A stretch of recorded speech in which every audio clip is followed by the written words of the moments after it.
I've been in remedy for a while, suffering to return back to phrases with occasions that took place at some stage in my childhood. To face them head on, my therapist endorsed writing down the entirety I don't forget approximately that point of my life. Just to get it out of the way, the residence I grew up in changed into haunted. This tale isn't the primary factor that we experienced. However, it's as precise an area to begin as any. In the past, I've even shared a few matters I persevered with inside the haunted residence I grew up in. I'll sum matters up only a little so that you don't experience like you're lacking anything. When I was a kid, growing up in the 80s, I lived in that house that every neighborhood has. You know, the one people generally stay away from and gossip about at the local supermarket. They'll say things like, "I've always had a bad feeling about that place," or, "Hey, did you hear that place was haunted?" I grew up hearing about it from my friends, who must have listened to the stories from their siblings or parents. There were a lot of different versions, of course. Because we lived in Dayton, Ohio, near Wright-Patterson Air Force Base, the rumors stretched from aliens to a previous family of serial killers having lived there. As wild as all the tales I've heard were, I can tell you from experience that none were even close to the truth. You've already heard about how we were forced to leave our home, so I thought I'd take you back a bit further this time around. My apologies in advance if this story ruins some aspect of your childhood. I assure you that it cannot be helped. It was the summer of '87 in Riverside, Ohio.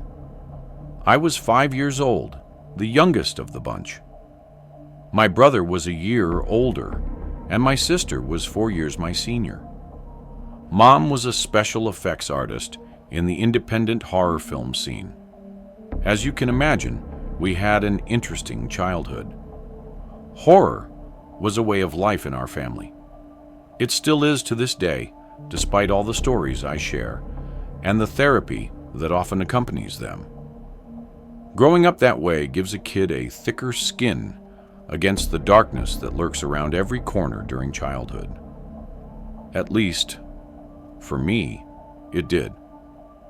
Maybe that's why we stayed in that house as long as we did. There are some things in life that nothing can prepare you for, no matter how specifically you're geared toward it. You already know about that, though. So, let's move on. We lived in a low-income area and sometimes went without necessities. Forget having the latest toys. We were lucky to get something a decade or more after it came out. So, when Mom brought home the Teddy Ruxpin, we thought our parents had hit the lottery. Even discovering it was a knockoff did nothing to dampen our spirits. We were immediately obsessed with it and took it everywhere we went. My brother and I would fight over who got to sit next to it in the car or around the dining table. Naming it was a week-long event that ended in bruises and even a bit of brotherly bloodshed. If that last sentence sounds strange to you, it's likely you were an only child or came from a different kind of family altogether. Let me assure you that for many of us, it was absolutely normal. We landed on Teddy, by the way, in case you were wondering. It was Mom's suggestion, and we accepted it in lieu of a grounding for our behavior. We would listen to the tapes that came with it endlessly. It didn't matter how many times we heard them. We got excited every time that stupid little bear came to life and moved its stupid, droopy eyelids. It was pure magic for us, and in some ways, I suppose it still is. Since we shared the same room, he and I would play with it at all hours of the day and night.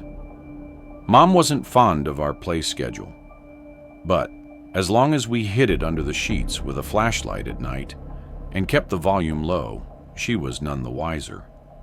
My sister, on the other hand, was beyond over the novelty and would hide it or prank us with it whenever an opportunity arose. But first, did you know that 98% of people who watch my videos aren't subscribed?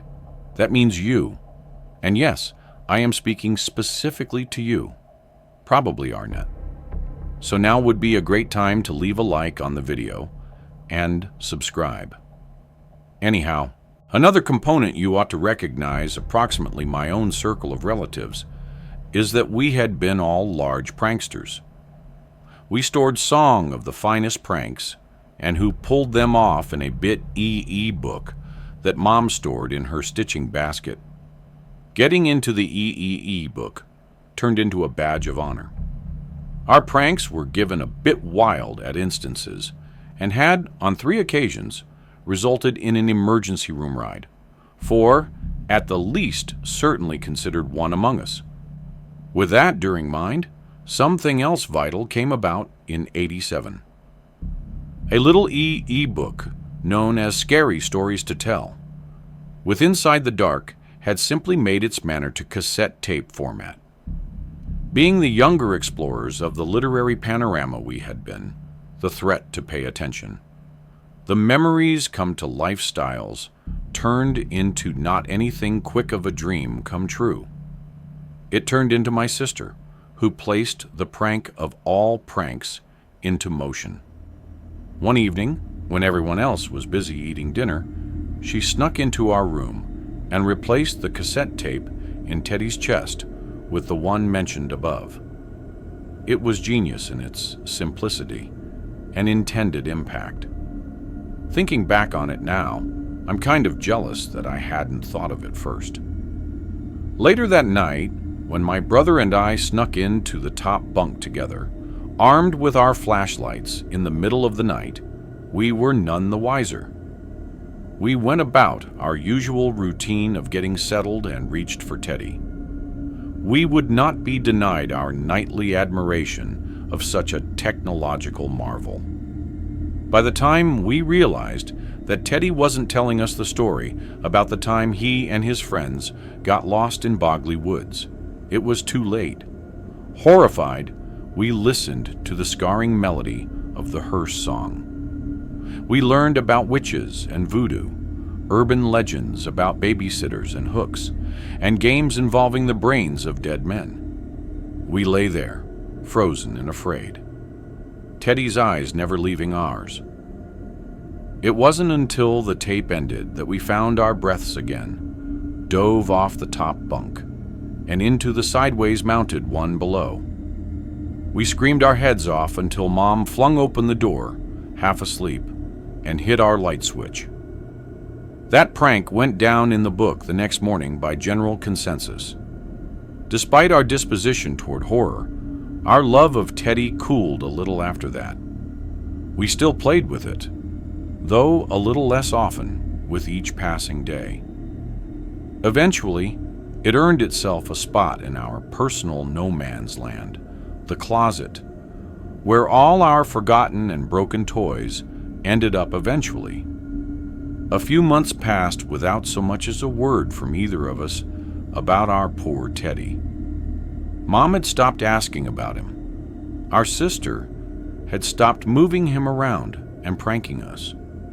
He'd been lost to the collective hive mind of our home. We might have forgotten about him forever, if not for that fateful day.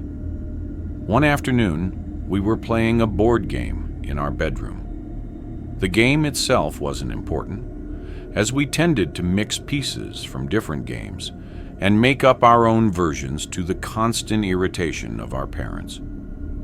I'd just gotten all 9s on the trouble bubble, connected the 4, and stood up to shout shenanigans and slap my brother with a white rubber glove when it happened. Suddenly, from the closet of no return, we could hear a muffled voice. At first, we ignored it. We lived in a dangerously haunted home and had long ago learned not to investigate spooky sounds. As the volume steadily increased, though, it became impossible to bask in our ignorance. It was our sister who saved Teddy from his prison then, for better or worse. She nonchalantly pulled him out of his tomb and placed him on the floor between my brother and me.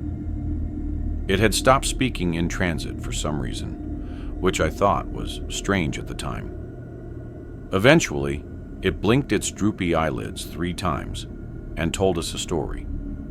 For the primary few minutes, it sounded similar to our vintage favorite, Lost in Bogley Woods. At a few points, though, the principal characters have been changed with 3 younger youngsters who had the identical names as ours. Children who wore the identical garments we did. Children who cherished the identical songs and performed the identical games.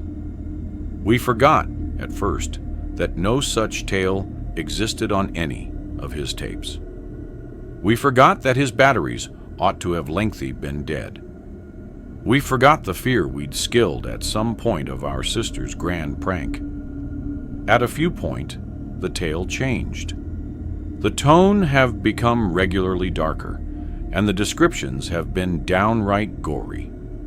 The youngsters transitioned from a mystical adventure into the woods with their great buddy Teddy to being dismembered and eaten with the aid of using a life-sized mechanical bear. When it was over, my sister, with tears in her eyes, accused us of trying to get her back with a lame prank. I was convinced she had been the culprit until that moment. A glance at my brother echoed that sentiment. Not believing us, my sister grabbed Teddy and nearly broke his tape deck in her attempt to find the evidence. When the tape deck finally opened, it was empty. Teddy's droopy eyelids remained open, staring at us from his position on the floor. I swear to this day that it was smiling. When that realization truly hit us, we 3 screamed in unison until Mom came running into the room. At first, she refused to believe anything had happened.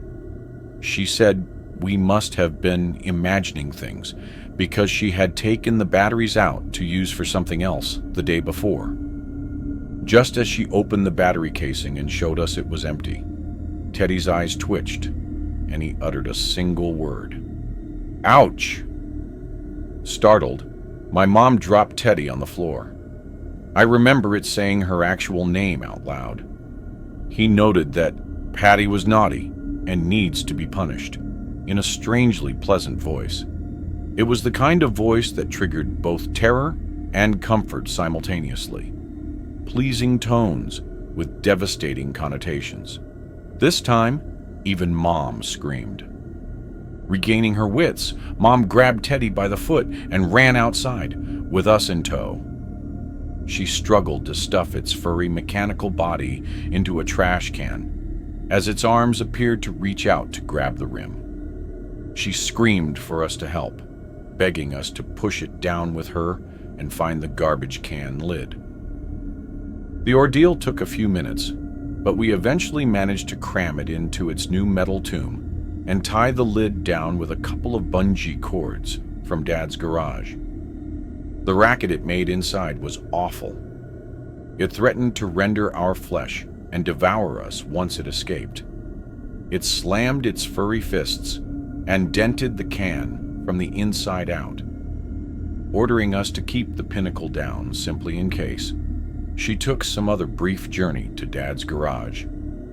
She back with a few lighter fluid and a torch, and small shovels. On the remember of 3, we unhooked the bungees and opened the lid. My brother and sister slammed the shovels down on its head to disorient it. I took that second to spray the lighter fluid, and Mom lit the torch to cowl Teddy in hot, fiery death. In a few unusual country of shock, we stood there looking it burn. Its eyes twitched erratically. Its mouth became commencing and last so speedy and with such pressure that the jaw popped off. Before it closed, the one's droopy eyelids for all time. It did some things so that it will for all time be etched into my brain. It screamed. If you enjoyed this video, don't forget to hit the like button and subscribe to the channel for more amazing video. Turn on the notification bell so you don't miss any updates.